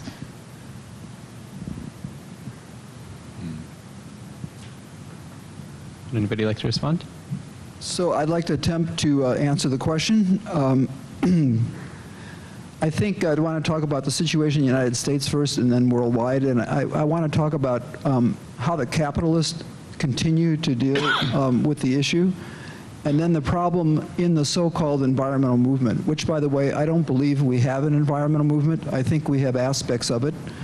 But having 400,000 people in New York City had good things about it, but it doesn't mean we have an environmental movement. So in the U.S., to be very concrete, and I'm sorry I don't remember the exact name of this book I read, but it has to do with basically cotton capitalism and slavery. So if anybody remembers the name of the book that's come out in the last 2 years, I'll get it for people by the end of the meeting when I look it up. But this is a very important book because, first of all, I think most people in their understanding of history don't realize how fundamental the role of cotton was, and slavery in terms of moving the U.S. to the position of, by the end of the 19th century, changing from being a semi-colonial power to the beginning of imperialism in the world. If there was one thing in the U.S. that did that, it was the question of cotton and the relationship between the northern industrial capitalist and the plantation owners in the South, and the exploitation, of course, of African and African-American slaves. I think that continues. In 1982 in Warren County, African-American farmers using techniques, strategy, and tactics they learned directly from the civil rights movement, laid down in front of trucks that were going to make the biggest PCP landfill in the United States in North Carolina. And that was the beginning of what's known as the environmental justice movement. One problem we have is that there's a big difference between the environmental justice movement now, of where it's at, and then, but there's a huge difference between environmental justice and climate justice. Environmental justice is formulated right now primarily in an alliance called the Climate Justice Alliance. That is basically run by participatory organizations of people of color throughout the United States. The climate justice movement in the U.S. and internationally is primarily run by white upper middle class trained intellectuals. Not saying that they don't have good intentions, but who has more, usually the ability to fly all over the world to attend all these meetings, including COP21 coming up in Paris. So I think that's a really key issue. The other thing is that there are certain other elephants, I don't know if you can see that one in the corner, that really do relate to the question of race, colonialism, and imperialism. And the biggest elephant, and this is a big thing that we have to overcome, and I'm including myself as a leftist in the environmental, network, is the question of Malthus' population and his disciple for the last 50 years, Paul Ehrlich. Paul Ehrlich and Barry Commoner chased each other around college campuses for about 10 years, starting about 40 years ago. And one had evidence, and the other one was basically an alarmist who was based on hypothesis, on racism, on US imperialism. Barry Commoner worked with anthropologists throughout the world, with statisticians, to show in college campus after college campus that basically people never stabilized their population until they had a certain amount of economic stability, access to education, and access freely to the question of birth control. I don't mean forced sterilization, as happened throughout the United States, in the South, Puerto Rico, et cetera. I mean their own free will to get access to women's health and reproductive rights. The issue is still true now, although the statistics are pretty clear. People don't have to have a completely economic stable life, but whether they're in a village or they're in a city, if they have access to education, women, and they have access to their own reproductive rights, population is stabilized, okay? Paul Ehrlich never wants to deal with that issue. What he does, and it keeps coming up, and those of you who remember the Sierra Club vote on this issue and on the question of immigration, which happened in the last 5 years, it's one of the biggest things right underneath the surface that nobody seems to want to deal with. So we have to bring it out. We have to have an honest discussion about it. I would highly recommend you read Commoner's books, and you can see all kinds of Paul Ehrlich, videos all over the YouTube. But it's primarily based on that. When Paul Ehrlich is in New Delhi, there's too many people. When he's in Times Square, there's not too many people. Well, what I was going to say is not related to that, but it's answering somewhat from my experience to this question, is that every time you involve someone into a process of activism, you sort of like awaken their political being.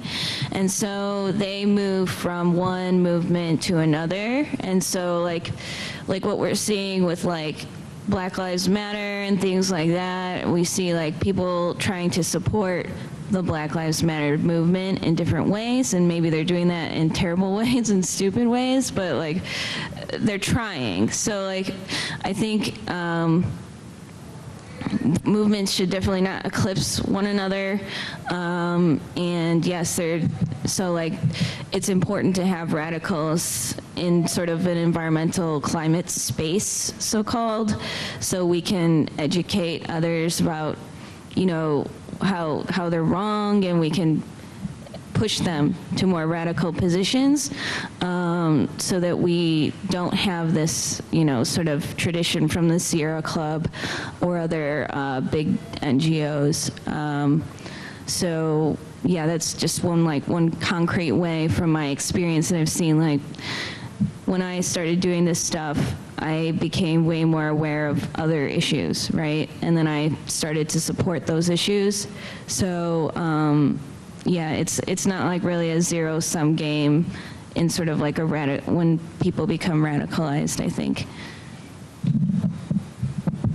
Yeah, just briefly, I agree with what you said, that the destruction of nature is a consequence of the exploitation of nature is a consequence of the exploitation of human labor.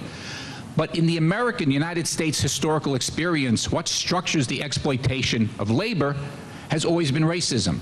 Class relations in this country and increasingly elsewhere in the world, like in Europe, are shaped and reconfigured by racial domination.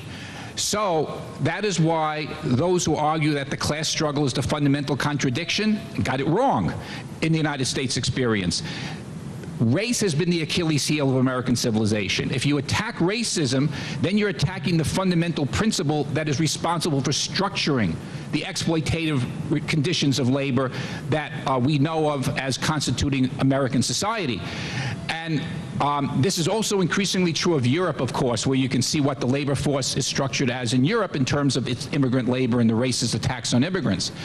So this is why I think it's not an accident that throughout U.S. history, well, as Marx made the famous statement, labor in the white skin can't be emancipated as long as the labor in the black is branded, but that's not rhetoric. We know from American history that every forward movement of any struggle came as a result of initiative of black people struggling against racism and opening up new doors towards that question. And I think that's what we're seeing again today. Whether it be Black Lives Matter, or whether it be Black Youth Project, or whether it be any of these campus demonstrations, or whether it be Baltimore, what we're seeing is a really exciting moment. We don't know where it's going to lead to, but we know from prior moments of American history, this is where the women's movement originally came from. This is where the gay movement originally came from. This is where new stage of the labor struggle came out of. Black masses as vanguard.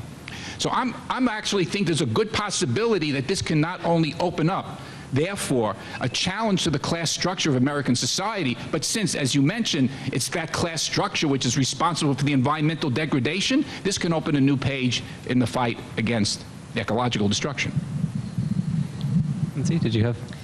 I guess so, although that was a really good place to maybe end on that. But I guess to answer some of my own experience, I think a lot of indigenous rights and talking about race and class and gender is kind of inextricable from talking about some of these problematic terms, even of nature. I mean, I think I find a lot of that language like incredibly problematic because it does kind of continue to be used as this kind of language of nature and natural as being used against some of all of these kind of core struggles that are at play.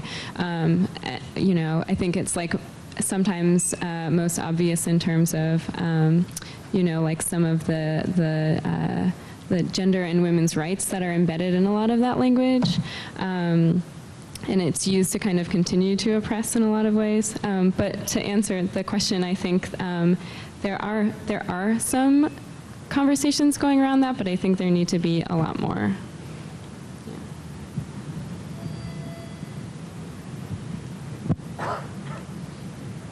I guess I want to point out another elephant in the room, or perhaps I should say it's more of a cow and a pig and a chicken and a bunch of fish, because something that oftentimes like I don't hear a lot on the left, and honestly it makes me not want to take the left seriously, is because they don't talk about animal agriculture and the impact that that has on climate change, and the fact, the overwhelming science behind animal agriculture over several studies that have been done over the years points to it being the #1 cause of global warming in so many ways, like the destruction of water, the destruction of land, and the destruction of the air, and also how it connects to issues of worker exploitation and how it destroys human health. Basically, there's so many ways that it's not only like the worst for the environment, but it's also horrible for people and obviously horrible for animals. Never gets its fair share on the left.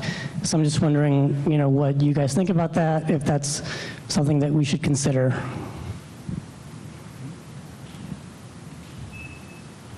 Any other questions?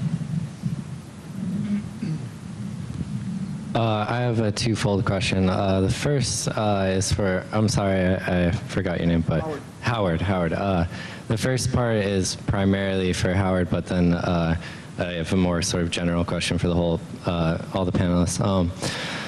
So for Howard, you sort of talked a little bit about how you see a sort of localism in a way,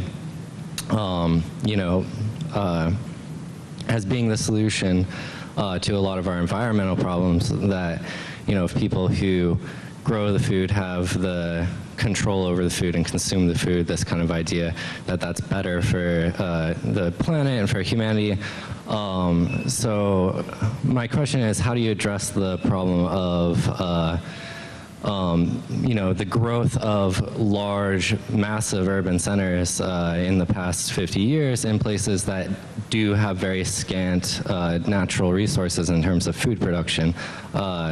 I mean, one city that I think of, I think of it because I've been there, is Amman in Jordan, where, I mean, as a country, largely due to the legacy of colonialism, doesn't have very many natural resources itself, and so is almost like 90% dependent upon a global market to meet its needs. So my second question, though, is presumably the achievement of socialism would involve the rising of the living standard of the majority of the Earth's population, and, you know, in a quite significant way from, you know, the slums that millions and millions, a billion people are currently living in. So how do you reconcile that problem or that vision of socialism as raising everybody's living standards, including their consumption, with this environmentalist idea of the need to cut consumption?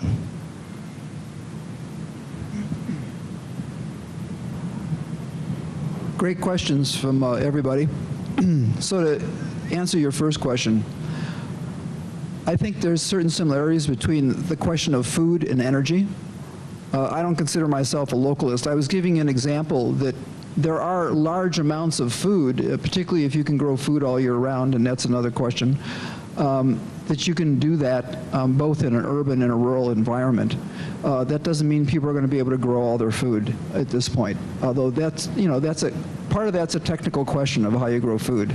But the relationship between energy and food is that you still have a state, okay? Be it a capitalist state or a state that defines itself in a socialist sense. And that state, you have to basically take over the means of production, including the question of food.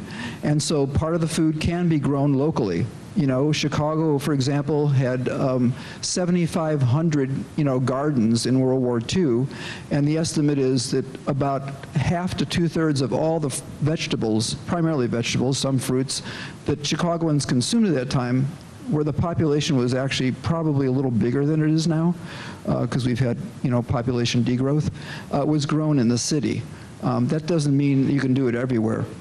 So Amman, Jordan probably could not grow all their food, as far as I know right now.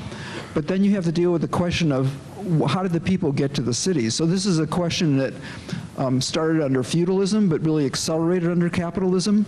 And now it's accelerating under both a so-called democratic capitalist system, the largest one in the world of which is India, and a so-called communist socialist system, China, where it's been going on for at least 3 decades or more. And so this is forced migration into the cities, forced in a couple of ways. Number one is that people are made all these promises that life is better in the city, you can get a job. There's a great book, by the way, if people haven't heard of it, called Factory Girls, written by a Chinese American, that is the best documentation of this I've seen in terms of really real stories. In the case of India, the present Minister of the Interior made a statement the day after his boss was elected, saying that he's going to drive 90% of the remaining Indians into the cities by 2020. So this is setting up civil war. Parts of China have gotten close to civil war, and so the question of who has the right to grow food on land in rural areas is really key, and how that food is going to be grown. Which gets to the question about animals. So people didn't wake up one day with an animal gene, you know, saying, oh yeah, we want more meat, whatever. I think everybody here is very clear about how, you know, animals have been pushed around the world as part of U.S. imperialism, you know, whether it's McDonald's or it's a so-called Green Revolution in terms of how people were forced to grow food in a certain way. So that's a question, you know, that we have to deal with. I think it's a relationship between people individually dealing with the question, and to develop kind of a broad program about why eating a plant-based diet is cheaper, which is a thing I think that leftists in the environment don't think about enough. You have to appeal to people's pocketbooks. You know, it's a lot cheaper to eat a plant-based diet. You know, wherever you go shopping, it's a lot cheaper.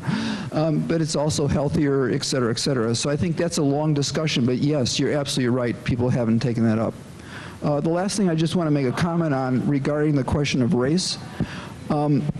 Lenin first, I mean, there were elements of it in Marx, but Lenin first defined in a much more deeper way the national question. The national question was taken up to a certain extent by whites in the Communist Party in the 20s and 30s, but not very well, and certainly not very well in practice. That's why thousands, I don't mean hundreds, thousands of African Americans and Latinos left the Communist Party before and after World War II. It's by, if you read anything about Paul Robeson's autobiography and other, you know, famous African Americans who were part of the left, I think you get a good understanding. The problem is we still haven't dealt with the national question on the left. There are huge numbers of organizations right now, whether they call themselves anarchist organizations, socialist organizations, communist organizations, that using the theory that was developed by Marx and Lenin, even if that theory was not correctly applied, have not figured out what that means right now in the present conditions of the United States. Because the theory was not applied well. It even wasn't applied well by Julius Nyerere, you know, who was one of the more important socialist leaders in sub-Saharan Africa. I just want to say something really quick about the veganism question. I'm sorry, localism annoys me so much because it's that when I hear the term localism, I hear something else in the climate justice movement, which is people having their romantic dreams to go back to their farms and such things. Yeah, I come across a lot of vegans too. And yeah, you're my favorite vegan, Minku, because you're also an anti-capitalist.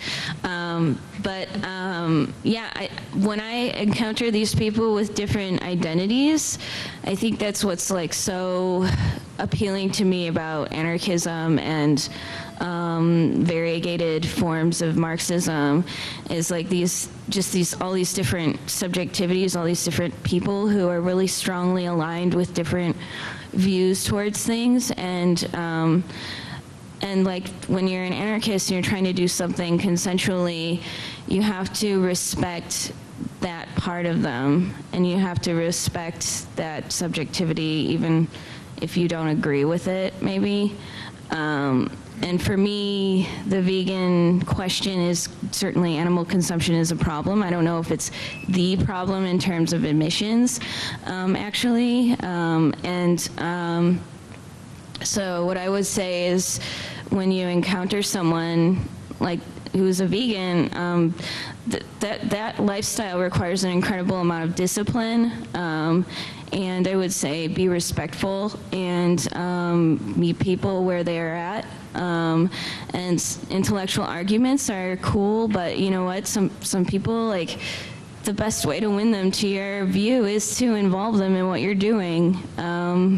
It's that simple, and not to have a cynical or judgmental attitude towards people of these persuasions.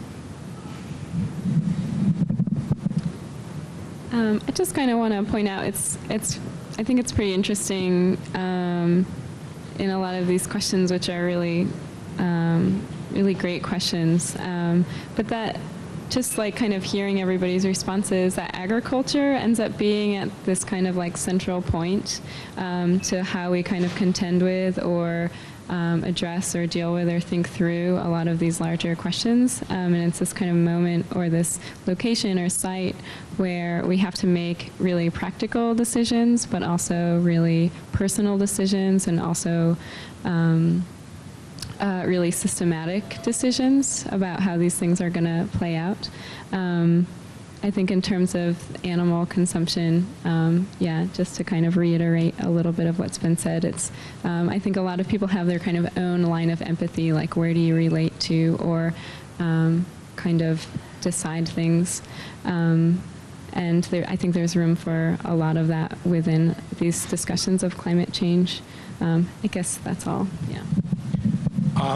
Yeah, I mean, that was an omission, perhaps. I mean, when I talk about the ecological crisis, I very often bring in this crazy meat consumption that is that does tremendous amount of damage. But at the same time, I think we have to can't have any illusions about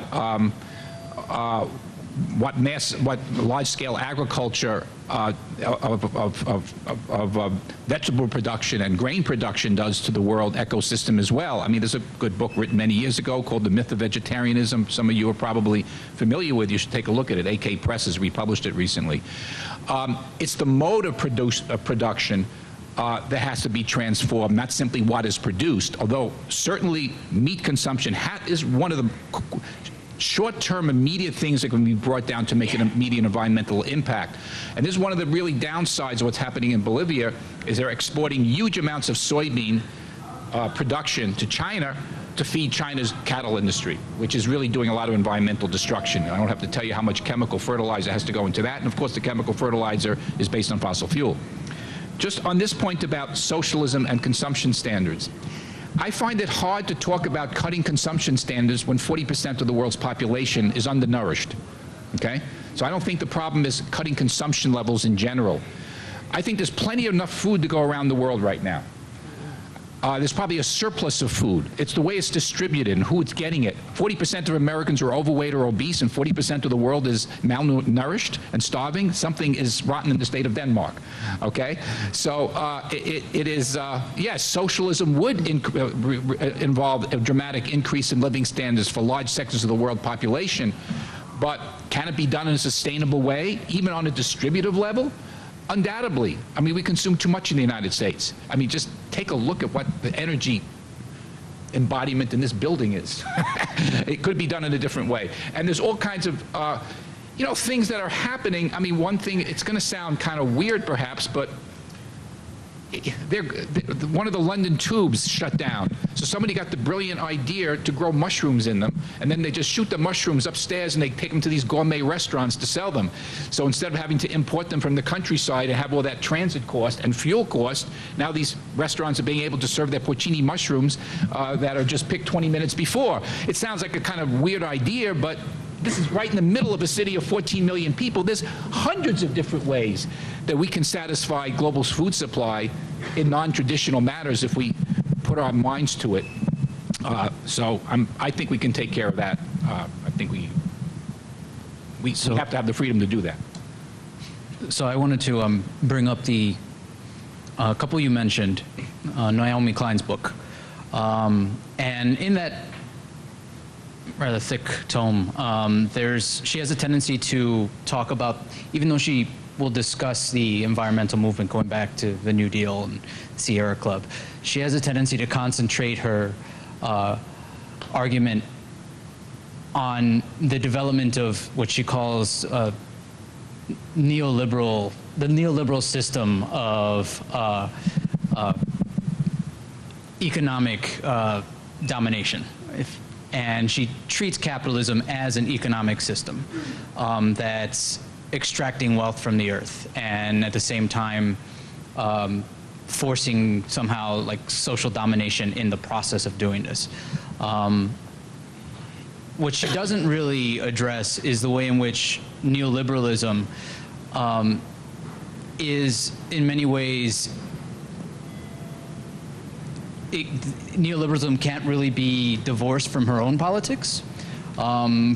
The resurrection of liberalism in the form of her anarchism, the sort of assumption that politics have to occur at the level of individuals and communities organizing themselves without ever actually understanding or trying to deal with the ways in which that's going to become an international problem, where it actually will have to confront the state, and possibly develop into situations where states are going to confront each other in a way that might be indicative of the wars of the first half of the 20th century. So I was hoping you could each articulate in some way what you think the politics of mediation means in the present. What you think, given the sort of state of the left at the moment, what are the sort of directions in which the left can take in a way that will not merely repeat the errors of the past? I can't resist. Any other questions right now?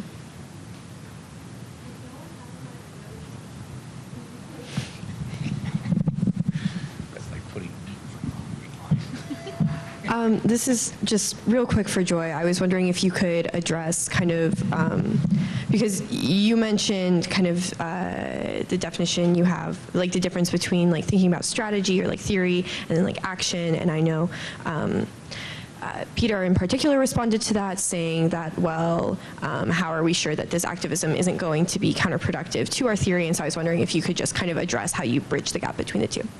Thank you. Yeah, that is the question.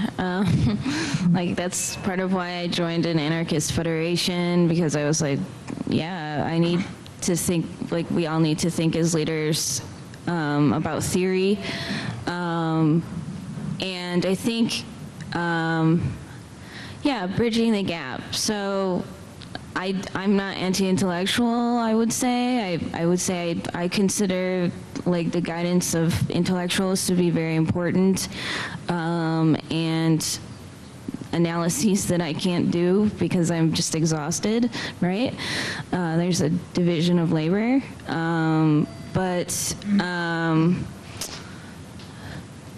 What else can I say? I guess I don't know, I'm like the elementary school teacher of the movement, I guess. I feel like, and to, yeah, so like, how can this not be like reactionary or like destructive to more productive measures? That's an important question. I don't fully identify with like what Naomi Klein has said, where I think, and I think she started saying the same things right around the anti-globalization movement. I don't know if you noticed. She said the same things pretty much, I think. And so it's like deja vu. And then it's also really weird because the Paris attacks happened.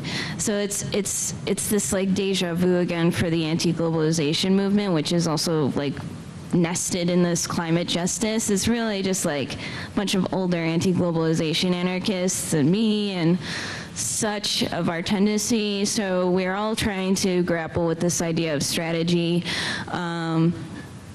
Part of my answer to this, is it going to be reactionary?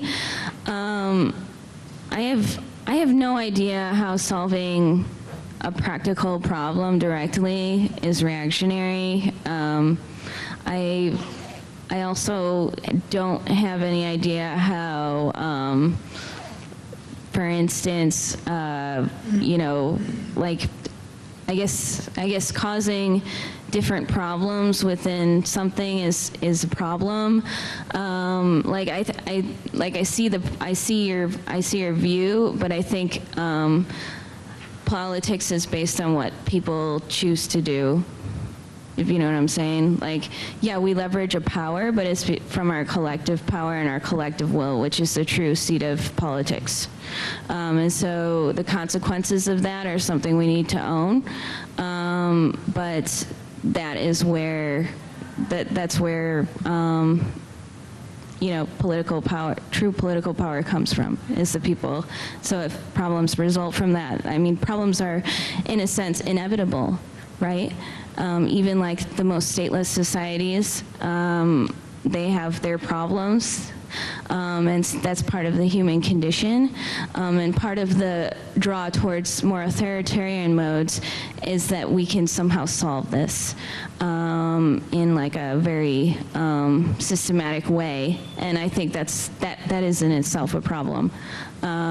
So yeah, but I'm also concerned about causing problems for other movements and things like that. Well, I'm going to say something that might be a little bit controversial, but I like that sometimes, and that is I think we should stop all this talk about neoliberalism. I think it's superficial and diversionary to targeting the real problem. Yes, of course there's neoliberalism, but it's the phenomenal expression of a certain stage of capital in certain areas. But people very often act as if neoliberalism is when people focus on neoliberalism as if that's the problem, a specific form of capitalism at this particular stage, what do they very often fall into? The old counterposing of free market versus the free market versus planned economy. Okay, back to the state and statism. By the way, that's my criticism of Michael Leibowitz. When you read Leibowitz, although he has some good things to say, he treats the state as a neutral instrument that revolutionaries can just seize, like in Venezuela, and take over, as if the state is not going to take over them, which is usually what happens. Here is where I have a lot of affinities with the best of the anarchist tradition, by the way. A lot of my friends tell me I'm too anarchist for a Marxist and too Marxist for an anarchist. But in any case, I think and that's my problem with Naomi Klein, is that she has adopted so much of this language of neoliberalism that you don't get any real discussion of the inner core of what drives capitalism as such. You can be against neoliberalism, but that doesn't mean you're against capitalism. You can even say you're against the capitalists, but that doesn't mean you're against the law of value that drives capitalism. So in my view, the best part of her book is the title, This Changes Everything. But I wish it changed some of her theoretical categories, her approach to the issue of climate change. I don't think it's done so. And I think that you know, if you look at even the most progressive regimes in the world, some of which we've talked about, yeah, a lot of them are very anti. The Chinese government is, I don't think you can call that a neoliberal model, right? It's a horrible model. I mean, it's one of the most horribly destructive environmental models anywhere. It's got the worst of Stalinism and capitalism rolled into each other. Not that there's that much of a difference between the two. But if we focus simply on this neoliberalism, we're scratching the surface. Capitalism might have to shift away from a neoliberal model at some point. That doesn't mean it's going to be any less destructive. Okay, so the question was about the politics of mediation and how to avoid repeating some of the mistakes of neoliberalism. Of the past in general, the leftists, past in general, the failure of the left over the course of 200 years. I mean, I think that's actually like a really exciting time frame, and I would even extend it further. I feel so strange, I think, on this panel a little bit, because I think I'm realizing as we're sitting here all talking that like maybe I'm coming from this perspective of kind of accepting that, or like looking for strategies of acceptance that like we're not going to overcome climate change in the foreseeable future.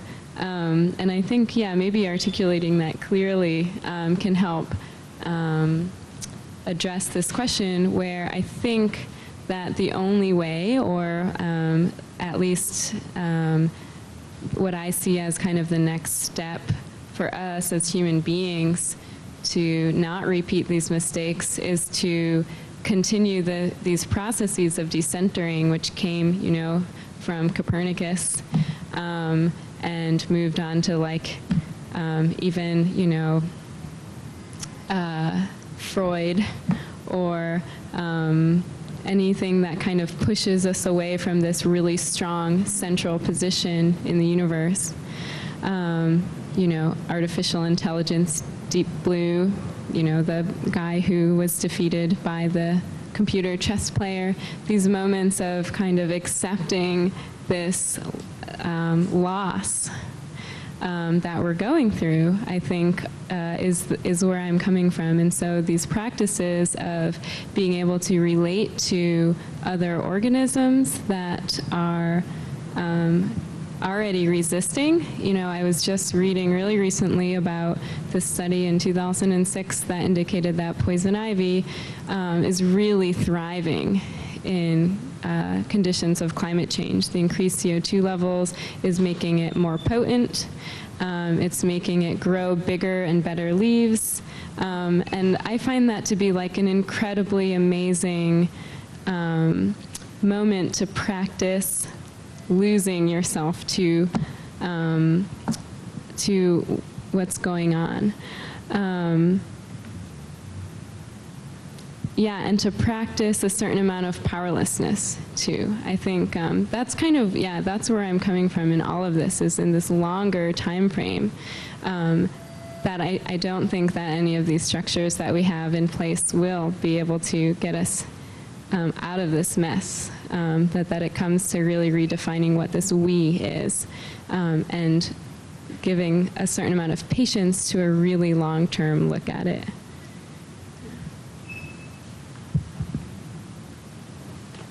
So I think it's really important that whatever our ideological view is, we really have to balance being positive about things, that things are objectively positive. So with all due respect to Platypus, who invited me to come here, I think to say that the left has been a failure for 200 years is absolutely, totally unrealistic. The revolutions that took place starting in the Soviet Union were not complete failures. That's not a dialectical way to look at things. It's not objective in terms of the lives of billions of people that have been affected by socialism. To say that the outcome was totally positive, of course not. There were huge problems in the Soviet Union. But, you know, we could sit here the rest of the night and talk about the successes that happened, the fact that those successes were then squashed by different people who took control, let's say Stalin. Even at the end of Lenin's life, there were things that happened. But I've been in Cuba, I've been in Nicaragua, I've been in Tanzania, and I've been in Bolivia, and I've worked there, you know, as a physician and as a leftist, you know, for months at a time. And if you go there and you ask people, well, do you think the revolution, everything Evo did was wrong? People are going to tell you, no, you're nuts. I mean, do they agree with everything about Evo? Do they agree with everything about Fidel? Do they agree with everything about Julius Nyerere? And certainly they don't agree with everything about Daniel Ortega. They're gonna look at you like, well, who are you to question this? That's a Western European, white North American view that basically socialism has been a failure, or the left has been a failure. Okay, the left has a lot of problems.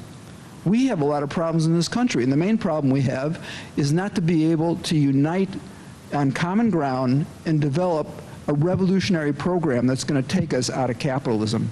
That's the main problem I see that we have.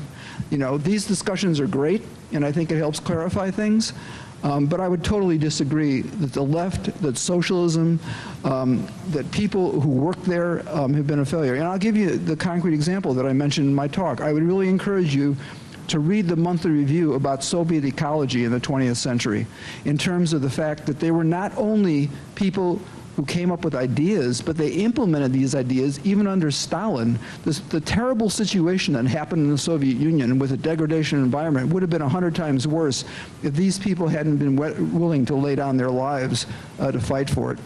In terms of Naomi Klein, I think her book overall is positive for people who are not people like ourselves. I think the fact that she raises the issue of capitalism and she puts it forward in relationship to the environment in probably the most popular book that's ever been written, that's a positive thing. Is she truly an anti-capitalist? Absolutely not. She totally believes that this question, as people have talked about, can be solved by just somehow magically snapping your fingers and getting rid of what she calls disaster capitalism / neoliberalism. She specifically says in the book, these things are totally contradictory, right? She says on the one hand, well, if we just go back to the New Deal or to the Marshall Plan, why, Naomi, did the New Deal and Marshall Plan happen? One was to stave off the Communist Party in the United States. The other one was to stave off the Communist Party in all of Western Europe, you know, starting with Greece and sending in the Marines, you know, by Truman. So I think she's a big contradiction. I think our job is certainly to go through with a fine-tooth comb and to see where we have points of unity and points of not having unity. But the problem with the left, if we want to talk about problems, is the fact that we have given everything over to the big greens, starting with 350.org and Avaz, okay? They got $8 million to run the People's Climate March. What was the first thing they did? They squashed everybody coming up with slogans to unite people against capitalism. That was a principle. You could not go there with slogans for the whole march. And we could spend the rest of the night talking about those two groups. But those two groups right now don't just have control of the media, don't just have control of what's going to happen for the U.S. delegation, you know, in Paris, including the majority of EJ groups of people of color. They have control of the whole thing right now because we haven't figured out, not that we individually can't figure things out, we haven't united to come up with a different program. And that's what I was hoping one thing that could come out of this was. Because if we leave it in the hands of Bill McKibben, who's probably one of the most undemocratic people, and if you want to talk about democracy, how many people here went to his event on the North Side 2 years ago in the Athenaeum Theater or anything, okay? How many questions did you get to ask? Okay? 350.org, if you want to talk about Stalinist and run from the top down, there is no democracy in that organization, you know?